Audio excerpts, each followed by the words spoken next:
नए नियम को लेकर जिस तरीके से सुप्रीम कोर्ट ने स्टे लगाया, उसके बाद जेएनयू में नारेबाजी हुई और अब जेएनयू के कुछ स्टूडेंट जो कि एबीवीपी से जुड़े हुए हैं उन्हीं से बात करेंगे। ये बताइए कि कल सुप्रीम कोर्ट ने यूजीसी के नए रूल पर स्टे लगाया, उसके बाद जेएनयू के जो दूसरे वामपंथी दल हैं उन लोगों ने नारेबाजी की, क्या कुछ हुआ वहाँ पर? कल जैसा कि माननीय सुप्रीम कोर्ट का जजमेंट आया, उसके बाद से ये जो वामपंथी दल ये तिलमिला उठे हैं, क्योंकि इन्होंने कुछ दिन पहले एक पर्चा दिया था जिसमें इन्होंने यूजीसी का समर्थन किया था और जस्ट तुरंत बदल गया वो डिसीजन, अगले दिन सुप्रीम कोर्ट ने स्टे लगा दिया। तो अब ये उस बात को अपनी कैसे उस बात के खिलाफ तो जा नहीं सकते, तो ये उसी चीज़ के करने के लिए, अपनी साख बचाने के लिए इन्होंने छात्रों के बीच में एक विरोध प्रदर्शन रखा और विरोध प्रदर्शन यूजीसी का करते करते ये सीधे चले जाते हैं बीजेपी, आरएसएस और हमारे राष्ट्रवादी संगठनों के खिलाफ करने लगते हैं विरोध। ये इनका नया प्रकरण नहीं है, ये तो पहले से करते आ रहे हैं। 3 महीने पहले जब ये दिल्ली सरकार के खिलाफ प्रदूषण का करने जाते हैं तो वहाँ जाके ये कॉमरेड हिडमा अमर रहे के नारे लगा के आते हैं। साथ ही उसके बाद जब ये जेएनयू में अभी 1-2 महीने पहले जेएनयू में ही इन्होंने किसी चीज़ को लेकर के आपस में एक विरोध का प्रदर्शन जारी किया था, उसमें इन्होंने शाह और मोदी की कबर खोदने की बात कर दी थी। तो कल इसी तरीके से इन्होंने कल फिर एक बार फिर आरएसएस और बीजेपी की कबर खोदने की बात इन्होंने कर दी है। तो बार बार इस तरीके के जो विवादित बयान हैं, नारे हैं, वो जेएनयू में सुनने के लिए मिलते हैं। कल जिस तरीके से नारेबाजी हुई, आपने सुनी थी, क्या क्या नारेबाजी हो रही थी?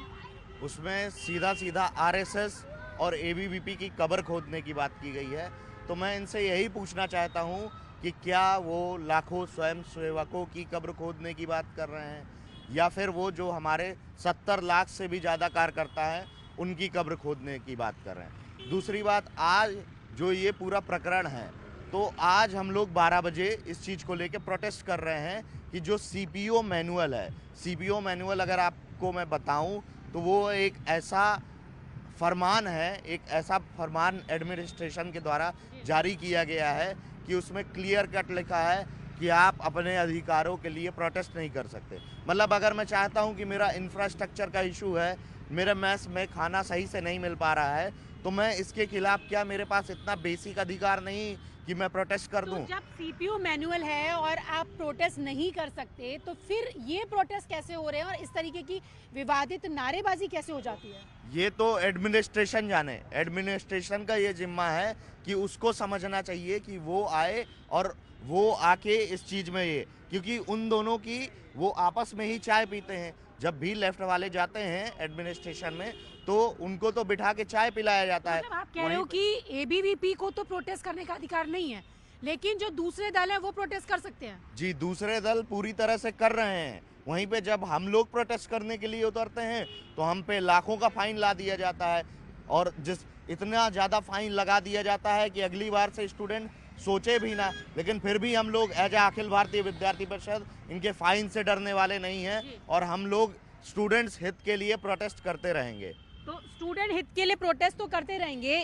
जो विवादित नारेबाजी हुई, आपने सुनी थी, वो आपने देखे हैं वो क्या क्या नारे लग रहे थे? इन्होंने वीडियोस देख, मैं तो था नहीं उस टाइम पे, लेकिन वीडियोस देखने को मिले हैं। इन्होंने लगाए हैं नारे जैसे बीजेपी हो बर्बाद, आरएसएस हो बर्बाद, विद्यार्थी परिषद हो बर्बाद, इस तरीके के नारे इन्होंने लगाए हैं। और ये जैसा कि खुद को एक बताते हैं कि हम लोकतंत्र को मानने वाले लोग हैं, तो यदि आप लोकतंत्र को मानते हैं तो आपको लोकतंत्र आपको विरोध करने की आज़ादी देता है, लेकिन वो विरोध ऐसा विरोध नहीं होना चाहिए जो समाज में नफरत पैदा करे। इनके हर विरोध वही होते हैं जो समाज में नफरत पैदा करते हैं और एक भी विरोध इनका ऐसा नहीं रहा है जिसमें लोकतांत्रिक शब्दों की मर्यादा का पालन करते हों। तो यहाँ पर तो जेएनयू एबीवीपी के जो स्टूडेंट्स हैं उनका कहना है कि सीपीओ मैनुअल लागू कर दिया गया है कि स्टूडेंट्स प्रोटेस्ट नहीं कर सकते, अगर करेंगे तो उस पर पेनल्टी लगेगी। लेकिन दूसरी तरफ जो वामपंथी दल हैं वो लगातार इस तरीके के प्रोटेस्ट करते हैं और उसमें विवादित जो नारेबाजी की जा रही है वो, उसको लेकर एबीवीपी का कहना है कि हम आगे इस पर रणनीति तय करेंगे कि इस तरीके की चीज़ें यहाँ पर नहीं हो, क्योंकि साफ तौर से जेएनयू प्रशासन ऐसे स्टूडेंट्स को कहीं ना कहीं सहयोग कर रहा है।